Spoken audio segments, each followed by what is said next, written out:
Hi, my name is Nelly Cheboy. I am the founder and CEO of TechLit Africa. I made this video to explain a bit more on what it would look like to have TechLit in your community. So, TechLit Africa teaches computer skills in primary schools. We want to teach these kids enough skills so that when they graduate high school, they can work remotely for companies all over the world here in the village. I'm talking about Ogutu working as a software engineer for Google in San Francisco here in Mogodio. I'm talking about Bowen working as a video producer for CNN in Atlanta, America here in Mogodio. And this is happening. This is happening in the Philippines. This is happening in India, and we want this to happen in Kenya and Africa in general. And so, how we work here in Mogodio, where our headquarters is, we have about 10 schools. In these 10 schools, we have hired local community members. Most of them are actually alumni of the primary schools we go to. We have hired them and we have trained them. These teachers are in schools every day from Monday to Friday doing about 8 lessons a day. And then at the end of the day, they are coming to the headquarters at Zawadi and continue with their training because we are very purposeful. We are very focused on what we're preparing our kids for. We also have an IT support, right? Their job is to make sure the computers are networked, the computers are working, and if anything breaks, they can support that. And then we also have other people. We have HR, we have an accountant, and so on. And lastly, we have specialist educators. These are educators who specialize in a specific skill. For example, coding. The coding specialist travels to all TechLit schools and teaches the kids coding and inspires them how to become software engineers.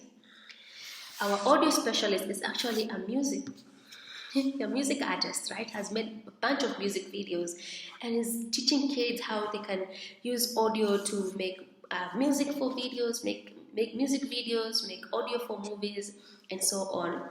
Our graphics can teach about animation or being a marketer and so on. So those specialists, their job is to see all the kids around.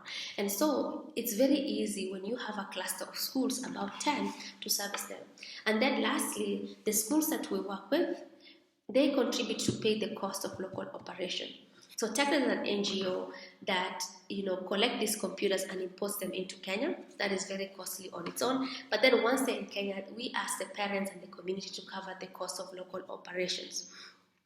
So for most of them, it looks like 40,000 Kenya shillings per month per school. If a school has 800 kids, you're looking at 50 shillings per month. If a school has 400 kids, you're looking at 100 shillings per month, right? And so that's what is happening in Mogodio.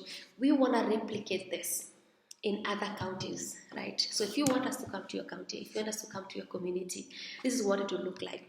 We will need you to identify about 10 schools, both private and public.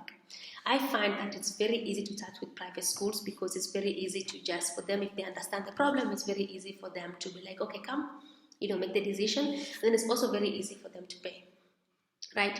With the public schools, we have to talk to the parents, we have to talk to the BOM, we have to do a lot of, convincing, and sometimes it's really hard to convince the community when they haven't seen.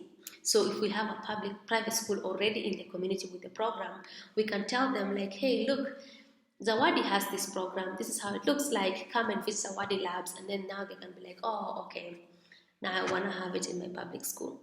So when we're starting with communities, we tend to favor private schools because they're a lot easier to start with. And then also they serve as a good flagship in the communities of other public schools can look at it. If you have public schools and private schools, just let's get to about like 10 or 15 of them because not everyone will say yes, right? So once you have identified the schools, if you need we have a lot of resources that you can show them about our work. We were featured on CNN, so if you just go to Google and search for TechLit Africa CNN or Nelly Cheboy CNN, you'll find the 4-minute video that explains our motivation and our goals and how we work. We were also recently on KTN News. So same thing, KTN News, TechLit Africa, KTN News, Nelly Cheboy, you'll find our video, another 3 or 4 minutes video, and then we're also on Safaricom 2-in-1. Those 3 videos are very convincing, and that's those videos you can show to the schools and tell them about our program. So what we're looking for is this. We're looking for about 10 schools in your community, right? both private and public. We think private schools are easier to start with in a community. The schools need to have an extra room. They need to have electricity that like we can to install the computer labs. TechLit brings in the computers, runs the whole operations, hire teachers from the community locally and trains them to run those computer classes. So as a school, you don't have to worry about anything. TechLit covers all of that. The school only needs to provide the room, and the schools needs to cover the cost of those teachers, right? And so, if you have any questions, please reach out to us on WhatsApp. Our official number is 0758 462 122. Reach out with any questions. Those resources are available online. They're also on our website, techlitafrica.org. And I'm really excited to come to your community and continue to impact these kids. Bye for now.